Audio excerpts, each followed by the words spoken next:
Yo, what it do? SRT gang. It's your boy with the facts, Swaggy Reacts, and we are back with another reaction video. And today, guys, like we gonna be reacting to Jefferies take an MD sufferer to see a prostitute. You know what I'm saying? So it's like, yo, this is 25 minutes long, man. 25 minutes long. It's gonna be a long reaction, so ladies, let your hair down. Fellas, go grab you a cold beer. Kick your shoes off.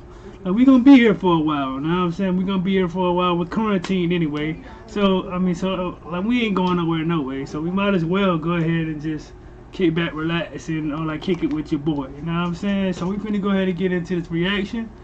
Let's get it, man. Let's get it. If you guys have any more reactions from this guy, requests from this guy, like let me know down in the comments, to send some links, and we'll definitely get into it, man, because I'm not going nowhere. So we might as well sit here, kick back, and laugh together. You know what I'm saying? So without further ado, man, let's get it, gang.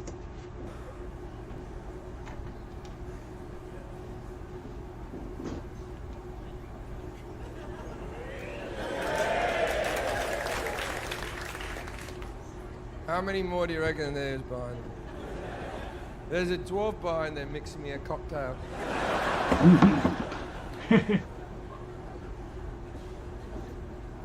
I am fucking drunk now.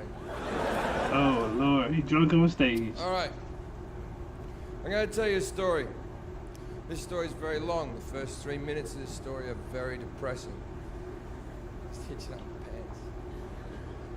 The first 3 minutes of this story are very depressing, but there is a moment where this story takes flight.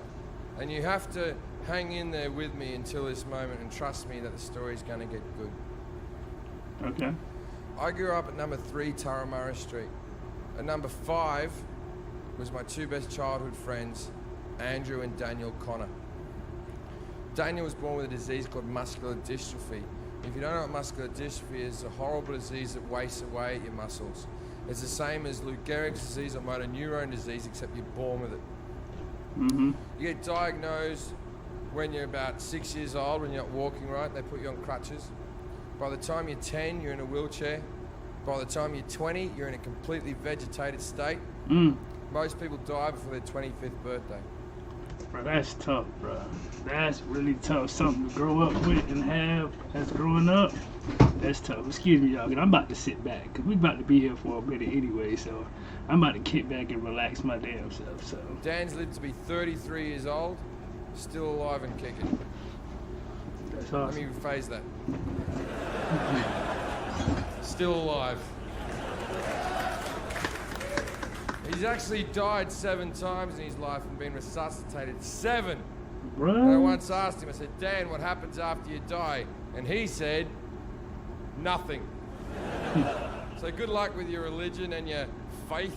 I'll take an actual statistic. Now his family had since moved to Melbourne. I had moved to Great Britain. I went to do the Melbourne Comedy Festival. This was about a year ago. I hadn't seen him in all that time. His brother Andrew came to see my show, and then Andrew took me to see Dan. And I went in to see him, and I'd never seen anyone live this long with this disease. And he's laying on a bed. His eyelids are a muscle that he can't keep open anymore, and he's just squinting through these little things. Has a breathing mask on him to keep his lungs working, because the lungs are a muscle that he can't keep pumping. He has a heart monitoring machine in case he flatlines in the middle of the night and someone has to resuscitate him. And as soon as I walked in and saw this guy that I used to run around with as a child, I burst into tears. There's nothing worse you can give anyone in this world than pity, you know? I went in the corridor, I felt like a right prick, and I was fucking wiping my eyes off. And I went back in, and I sat with Dan. His brother Andrew went off to work, and me and Dan chatted for a while. 20 minutes into the conversation, Dan says to me, Jim, I'm 32 years old. I've never been with a woman. Will you take me to a prostitute? And that's where the story picks up, ladies and gentlemen. Because I went, fuck yeah! And he went, but don't tell my brother, he wouldn't understand. I said, that's where you're wrong. I have known your brother my entire life. Trust me, he will understand. And against Dan's will, when Andrew came home from work, I pulled Andrew aside and said, Andrew, look, here's the deal. Dan's asked me to take him to a prostitute. I'm going to do it whether you like it or not, but I think as his brother, you should come along and help out. And Andrew went, we're not doing it. And I went, why? And he went, it'll kill him. And I went,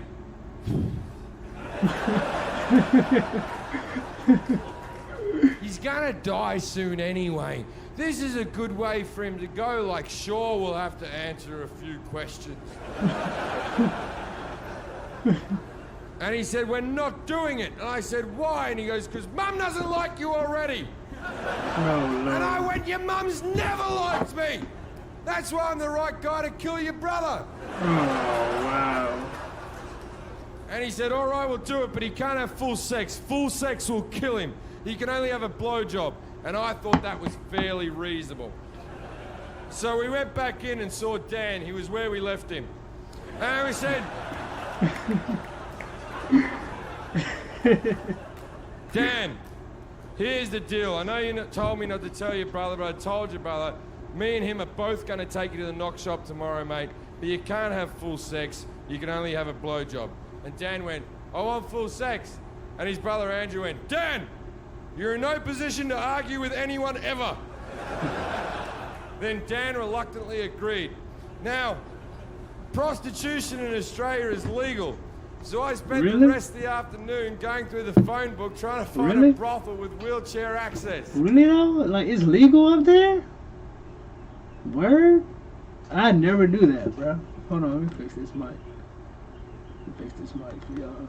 Dang, like for real though, like it's legal up there, bro. If anybody's, from up there, please confirm that. That shit is awesome. That's crazy. That's crazy. If it's legal up there, that's crazy. Best afternoon ever. Eventually I found one, the biggest brothel in the Southern Hemisphere, the Daily Planet, or as the Australians call it, 4 floors of whores. It's a 24-hour brothel because Australia's a go-ahead country.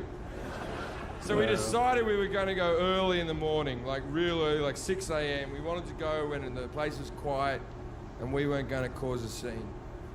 So we wake him up at 6 o'clock in the morning. It's hard to tell if he's awake. And we get him in his chair. Now, he hasn't got your bog standard fucking wheelchair. He's got one of those big sort of silver-looking things with the truck tires on it. I think the model's called a Hawking. And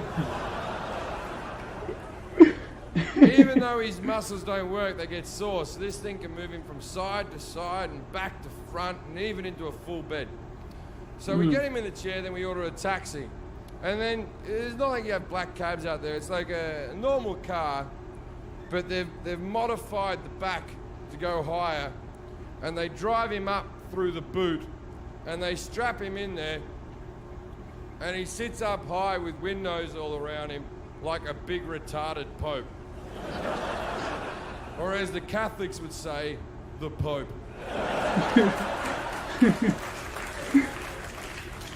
And we drive off to the brothel. Now when we get to the brothel, it takes 10 minutes to get him off the taxi.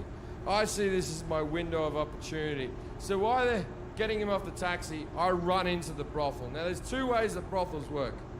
Either the prostitutes will stand in a row in their lingerie and you just pick the one that you want. Or they'll stand around in a bar in evening gowns and high heels, and you walk up to the one that you like the look of, chat to her for a bit, act like you've got some type of connection with an Eastern European woman, then take her upstairs and fuck her if you need your life to be this delusional. This is one of these situations. So while they're getting Dan out of the cab, I run into the brothel and go, everyone, quickly, gather round. I haven't got much time. And these 14 bemused hookers shuffle over, and I went, look, here's the deal. I have a severely disabled friend with me. If you're not up for it, speak now or forever hold your peace. And one of them went, how bad is he? And I went,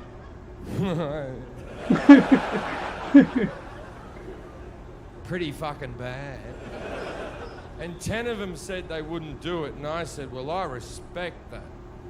But can you please go and hide, because I don't want him to be rejected by hookers. And these 10 girls shuffle away in their evening gowns and their high heels with gonorrhea falling out of them. I am now left with 4 girls, the best looking one by a mile stays. Dan wheels in, looking like Jabba the Hutt, breathing like Darth Vader. 2 of the girls run away and I'm like, are you fucking kidding, you sluts? I just asked you nicely. So we're now left with 2 girls. The best looking one's there, the other one's a fucking troll. Oh, Lord. Now, out of respect for the ugly one, I go to Dan, I go, Dan, there's only 2 girls working today, mate. Which one do you want? And he said, the one in the green dress. Now, neither of them had a green dress. I stand up and look at Andrew and went, what the fuck is all this about? And Andrew went, oh yeah, his eyes are fucked as well. No. Now it turns out that Dan's colourblind. It's not part of the condition, it's just unfortunate. So, I sat with the hooker. Now I'm going to pay for everything. Now the reason I'm going to pay for everything is simple. I told Dan and Andrew that I would pay for everything as long as I got to tell this story to hundreds of thousands of people in the future. And they said, of course you can, Jim, but be respectful and change our names. Right. It sounds like the right thing to do now, doesn't it? Right. Now I haven't changed their names. Their names are Andrew and Daniel Connor from St Kilda, Melbourne, Australia. Oh, shit. I would have liked to have changed their names. It is the right thing to do. But I look at it this way. Even if I changed their names and their parents started watching my comedy, they'd be like, my word, doesn't Randy and Steve sound like our kids? Didn't Jim grow up with a lot of people with muscular dystrophy?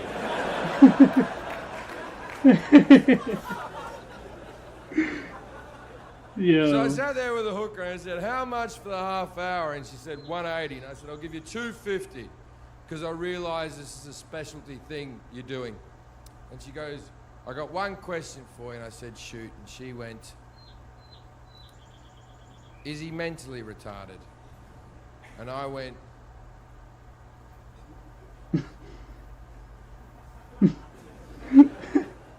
oh yeah. That's what I do. I find mentally retarded people and take them to prostitutes.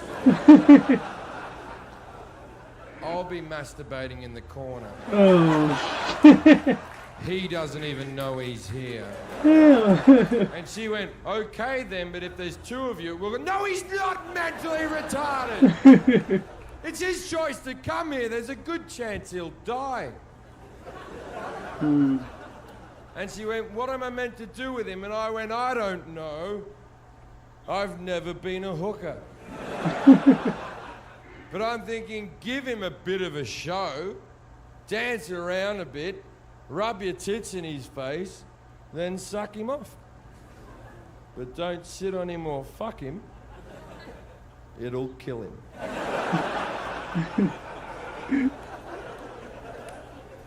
So we go up to the room, which thank God was on the first floor. And me and Andrew look at Dan like 2 proud parents watching our child go to school for the first time.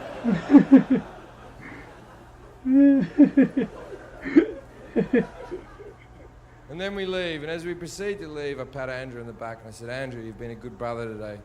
He said, thanks, mate. And then we had a hug. And then we had that moment after a hug that Australian men have where we go, oh, get out of it, what's wrong with you? And then I said, hey, Andrew, how does Dan get his clothes off? And Andrew went, fuck! And we went back in. Andrew looks him up and down, and he turns to me and goes, look, he's very fragile. I know how he likes to be picked up. I'll lift him up, you take his pants off. Oh, Andrew Lord. gets behind, lifts him up by his armpits like I couldn't have figured out their magical hold. I'm on my knees taking Dan's tracksuit pants off. He always wore tracksuit pants, never got into fashion. And as I'm taking his tracksuit pants off, what many of you are wondering is, can Dan get an erection? And the answer is yes. Even though none of the muscles in his body work, the cock is not a muscle, the cock is a bit of skin that fills with blood. If he gets aroused up here, blood will rush to there. Now, what nobody knew about this 32-year-old virgin is that Dan's packing heat. I'm talking 9.5 inches of disabled misery. This cock's so fucking big, I think that's why the rest of his muscles didn't work. I take the pants off, this thing springs up and hits me in the mouth. Oh, whoa, we don't like those, coach. Chill. Chill. No. What the? No. No. What? Oh, hell no. This thing springs up and hits me in the mouth. Oh, hell no. Oh, hell no. I gotta sit up for that. What the Let's fuck? do the light. Let's explain the light. When they legalised prostitution in Australia, they didn't legalise it in all forms. For instance, you cannot get a street-walking hooker, you cannot get a prostitute to your hotel room. You can only go to a brothel in a safe environment where they have security for the girls in case a man shows up being drunken dickhead or whatever. Right, right. Well, that's good, I guess. I guess that's pretty. Now, so they want to make sure the girls get home safely, stuff like that. That's what's up, though, bro. That's what's up. Cause the people nowadays, ain't no telling what they'll do to these females, man. There's some crazy, sick ass people out there, bro. Like for real. And also, it's safer for the people who go to brothels because the girls get tested for STDs every month. Right. So arguably, you're better off in Australia fucking a prostitute than picking up a girl in a bar. And that's crazy, like how that really is like that in Australia. Well, in the world in general, well, I don't know, man. It's different in different places, but like in Australia, that's crazy, bro. And it's legal up there. That's crazy. But I'm not gonna have that conversation again. Oh my! You try explaining that to a girlfriend, it's a fucking minefield. But also they make it safer for the girls. If you're a guy who goes to a prostitute, you have to undergo the light. Let's explain the light. It's very simple. Sounds like what it is.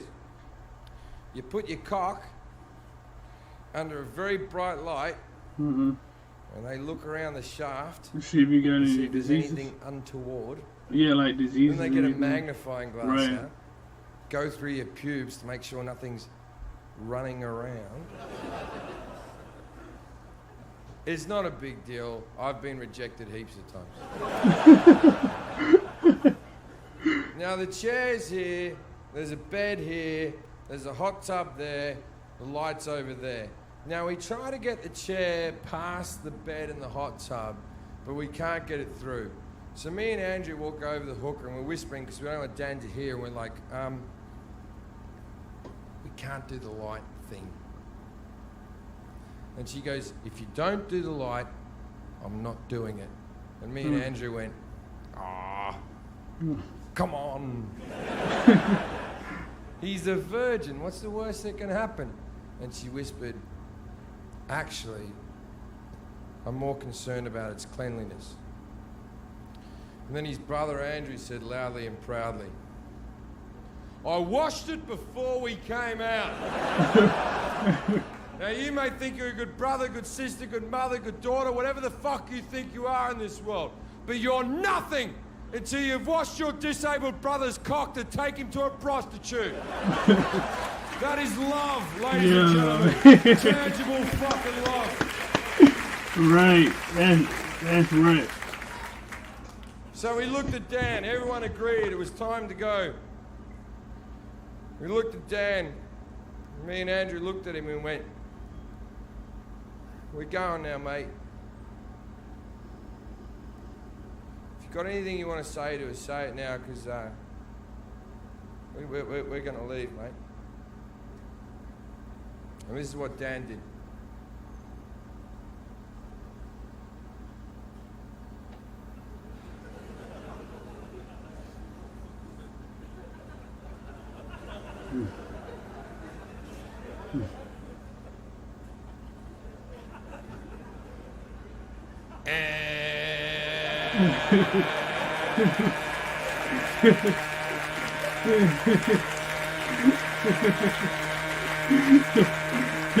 Shit, he ready to go. He said, "Yo, let's get it. I'm ready to get it in." Leave! So, me and Andrew went back down to the bar and we hanged out with the hookers. There's like 10 of them sort of mulling around. Yeah. We're standing there. I don't know what Dan's up to, but we're standing around the bar with all the hookers. And then 5 guys from London walk into the bar who are obviously out of their fucking skulls on coke. Now, if you've never taken a lot of coke, then if anyone's got any... Now, if you've never taken coke, you know, when like 5 or 6 guys get together and take coke on like a Tuesday, there comes a point at about 6 in the morning where they go, "Well, you better call up some chicks, maybe," and you call up ex-girlfriends, like, bring some friends. And it's like, I don't know what you're expecting. So basically, I think it was a Wednesday we did this, and I think these guys have been on coke all night, and they've obviously gone, "Oh, okay, let's go down to the brothel. We'll go down to the brothel. It'll be fun. We'll go down to the brothel." And I'm standing at the bar chatting with all the hookers, and these 5 guys from London walk in, and one of them recognises me and goes, "Jim fucking Jefferies. Jim fucking Jefferies. I know you, mate. I know you, the comedian, the Spaz Approved guy, the comedian." And I went, "Hey, how you doing, man?" He goes, "Hey, Jim. Want a line of coke?" And I went, "Yes." And I went up to the toilet and did a line of coke. And I come back out, and obviously I've left Andrew alone for too long. And he was sort of panicking all by himself, and I sort of walk in like, "What's wrong?" And he goes, "What if we've done the wrong thing here? What if he's in there dying right now? What if he stopped fucking breathing? Or what the fuck, his heart stopped? What the fuck are we meant to do?" I said, not a problem. Not a problem. "I'll resuscitate him." And he said, "Do you know how to do that?" I said, "No, I don't, but how hard can it be? Push, push, blow, blow." I haven't embellished that in the slightest. That's the exact thing I said to him. Push, push, blow, blow. Then the prostitute walks back in the room, who was with Dan. So I'm staying with the 5 coke fiends, 10 prostitutes. She walks in the room. It's like that moment in a movie where the needle on the record just sort of goes, eh, and everything stopped. And she walked in and she said, "Well, it's over." And me and Andrew in unison went, "Is he dead?" Oh man, I hope not.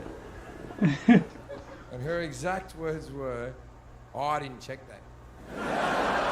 What? You didn't check that? What the world going? Oh hell no! So, me, Andrew, the 5 coke fiends, the 10 hookers, we all run to the room. Now he's not dead. His chair's back in the upright position. His cock is still sitting up majestically, covered in jizz and spit.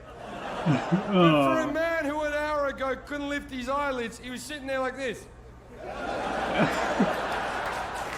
Hey, that must have been amazing, boy. She must have broke him up something good, boy, I tell you. Now you might be wondering why his eyelids are up like that. Let me explain something. It wasn't through happiness. Tell you something about myself. I'm 33 years old. I've been masturbating since I was 10 years old. And in that time, I have not missed a day. Every single day I masturbate. Haven't missed a fucking day.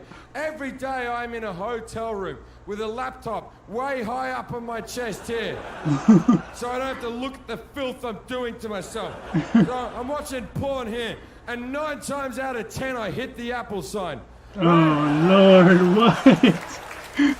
And I do this every single fucking day. Yet I would be mortified if any one of you was to ever see me doing this. I would want to fucking kill myself. And I do this every single fucking day. Now imagine if you've never ejaculated through the power of yourself. You've never had another person do it. You're 32 years old, and for the first time you've shot a lot of fucking stale jizz all over the fucking room. And you're sitting there with your cock out, and 15 strangers walk in, and you do not possess the power to put your cock away. Can you see how that might be a bit unhinging? Yo. So we had to get him dressed quickly. But there's cum everywhere. Oh. And this time I look him up and down. And I turned to Andrew and said, Andrew, I don't give a fuck how fragile he is. I'm taking the top half this time. Oh. And we lifted him up. And we put his pants on. And we proceeded to leave the brothel.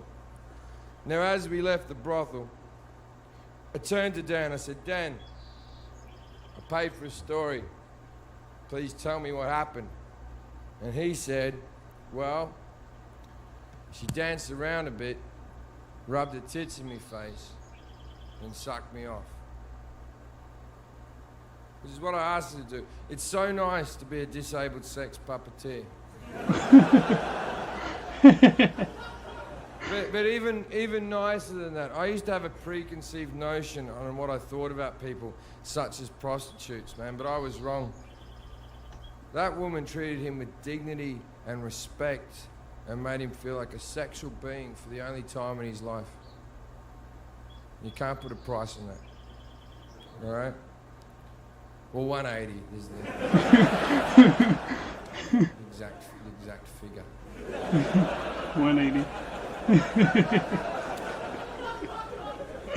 This dude is crazy, bro. Then we go up front and we go to call a taxi, and the taxi driver who drove us there is still sitting out the front in his car, and he winds his window down and looks out and goes, I'll drive you home for free. I just need to know what happened. Thank you very much, ladies and gentlemen. Good night. Yo, that was dope, bro. Wow, bro. Wow.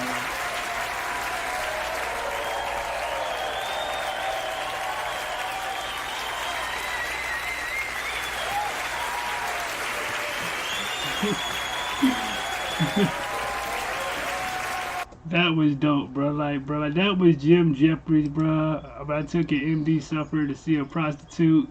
Freaking hilarious, as expected, bro. This guy is hilarious. I definitely want to do more of him. So please make sure you guys, like, if you guys are fans of this guy, hit the like button right now. Like, if you're fans of him, and if you want me to do more content of him, please let me know down in the comments and send some links to me, bro. I think I only did like a couple reactions. This one, and I think I did like gun control. That's it. Know what I'm saying? So I need more links for him or whatever, so I can get him more on the channel for you guys, because I definitely want to do that. Know what I'm saying? And if you guys enjoyed it, hit that sub button. Even if you don't want to hit that sub button, like, hit that share button. Know what I'm saying? SRT gang. I'm out this thing, man. Let's